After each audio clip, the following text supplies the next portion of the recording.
Question है उत्तरोत्तर आवर्धन करके संख्या रेखा पर 3.765 को देखिए। तो सबसे पहले आपको ये जानना होगा कि संख्या रेखा किसे कहते हैं। तो संख्या रेखा यहाँ पे आपको दिख रहा है, बनाया हुआ है।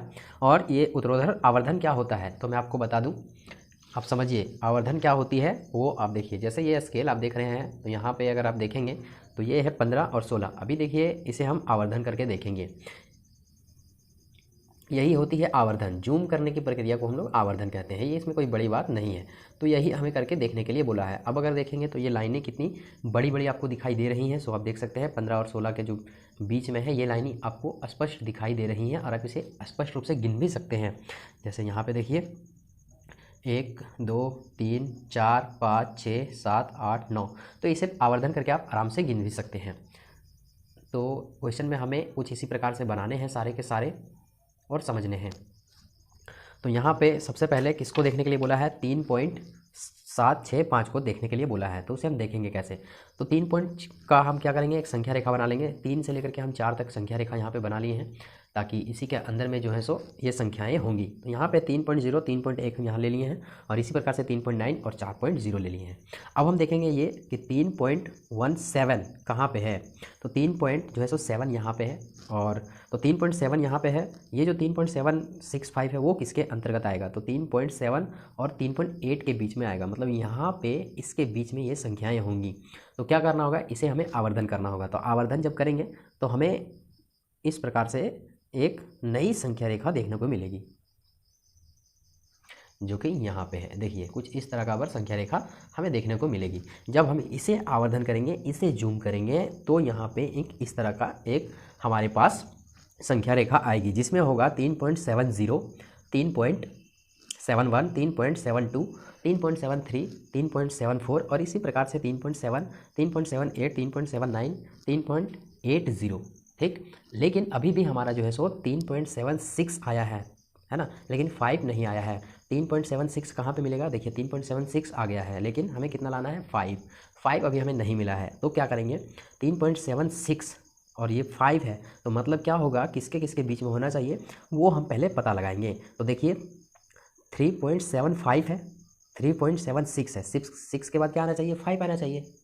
यह संख्या जो आएगी वो इसके बीच में आएगी। देखिए 3.76 3.77 इसके बीच में जो है सो 5 वाला मिलेगा। तो हम क्या करेंगे, अब इसको आवर्धन करके देखेंगे। जब इसे आवर्धन करेंगे तो हमारे पास एक नई संख्या रेखा आएगी, जो कि इस प्रकार से दिखाई देगी। हमने यहाँ पे क्या किया है, इसे फिर से नोटबुक में बना लिया है।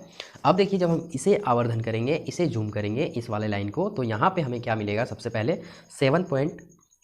3.761 3.762 और इसी तरह करते करते यहाँ पे आएंगे तो हमें 3.764 3.765 जो कि हमें निकालने के लिए बोला गया था। तो यहाँ पे फाइनली ये संख्या जो आपको दिख रही है क्वेश्चंस में, ये वाली 3.765 वो देखिए यहाँ पे आया है। अगर मैं इसे जूम करके आपको दिखाऊं तो कुछ इस प्रकार से दिखेगा। देखिए हमें क्या है ना, यही संख्या जो है सो निकालने के लिए बोला गया था और दर्शाने के लिए बोला गया था, 3.765। तो यहाँ पे क्या हो गया, ये हमारा हो जाएगा क्या, आंसर। बस इतना ही हमें करना था और कुछ नहीं करना था। बात समझ में आई कि नहीं आई? अगर आ गई है तो बहुत अच्छी बात है। अब हम चलते हैं अगले प्रश्न की ओर। यह प्रश्न भी सेम उसी तरह है। तो यहाँ पे 4 दशमलव स्थानों तक संख्या रेखा पर 4.26 को देखिए और 26 के ऊपर बार लिखा हुआ है। मतलब ये कि 26 जो है सो रिपीट होते रहेंगे। तो हमें यहाँ सिंपली क्या करना है, बार लिखा हुआ है तो इसका थोड़ा सा हम लिहाज रखेंगे और 4.26 हम यहाँ पे दर्शाएंगे। बार का मतलब यही होता है कि इसे आप 2 बार रिपीट करके लिखेंगे। और भी 26 आ सकते थे, लेकिन हमें इतना ही लेना है। तो यहाँ पे हमें क्या करना है, 4.26 को हमें संख्या रेखा पर दिखाना है। तो सबसे पहले एक संख्या रेखा आप नॉर्मल सा ले लेंगे, जिसमें से 1 से 10 तक का काउंट होगा। इसके बाद क्या करेंगे, हम देखेंगे ये जो 4.2 है, मतलब 4 से ज़्यादा है और 5 से कम है। तो 4 से ज़्यादा और 5 से कम है, यानी कि इसके और इसके बीच में आ सकता है। तो क्या करेंगे, 4 और 5 को हम आवर्धन करेंगे, आवर्धित करेंगे। जब हम इसे आवर्धन करेंगे तो हमारे पास एक नया संख्या रेखा आएगा, जो कि इस प्रकार से दिखाई देगा। तो हम क्या किए, इसको हमने आवर्धन कर लिया। आवर्धन करने के बाद हमारे पास जो संख्या रेखा आएगी उसमें नंबर होंगे 4.0 4.1 4.2 और इसी तरह करते करते 4.7 4.8 4.9 और लास्ट में 5 हो जाएगा।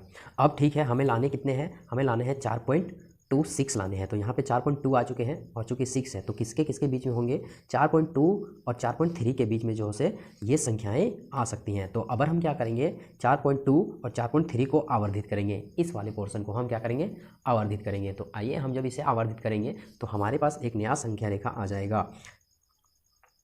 कुछ इस प्रकार से फिर से हम इसे आवर्धित यहाँ पे कर दे रहे हैं। अब देखिए इसे जब हम आवर्धित किए तो हमारे पास क्या आ गया, 4.20, 4.21, 4.22, 4.23, 4.24, इसी तरह करते करते 4.27, 4.28, 4.29 आ गया। हमें लाने कितने हैं, 4.262 लाने हैं। तो यहाँ पे अगर हम देखेंगे तो इस वाले संख्या रेखा पर आपको 4.26 आपको दिखेगा, जो कि यहाँ पे है। तो 4.26 और 4.27, तो ये जो भी होगा 4.26 और 4.27 के बीच होगा। अब हम क्या करेंगे, इसको आवर्धित करेंगे। इस वाले लाइन को जब हम आवर्धित करेंगे तो हमारे पास फिर से एक नई संख्या रेखा आ जाएगी, जो हमने यहाँ पे नीचे पहले से बना रखा है, ऐसे और इधर ऐसे। तो जब हम इसे आवर्धित करेंगे इसे तो कुछ इस प्रकार से संख्या रेखा दिखेगी, जिसमें से संख्याएं होंगी 4.260, 4.261, 4.262, बाकी इसी तरह करते करते 4.265। हमें लाने कितने, 4.262 लाने हैं। तो अब देखिए 4.262 कहाँ पे है, तो यहाँ पे है 4.262 और 4.266 जो है सो इसके और इसके बीच में आएंगे। तो अब हम क्या करेंगे, इस वाले संख्या को हम आवर्धित करेंगे, इस वाले पोर्शन को आवर्धित करेंगे।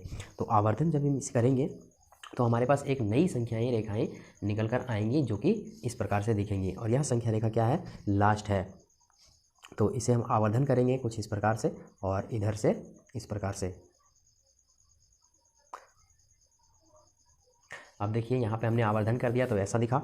अब देखिए यहाँ पे कितने लाने हैं, 4.2626 ठीक है, 4.260, 4.2626, 4.2626 लाने हैं, 4.26।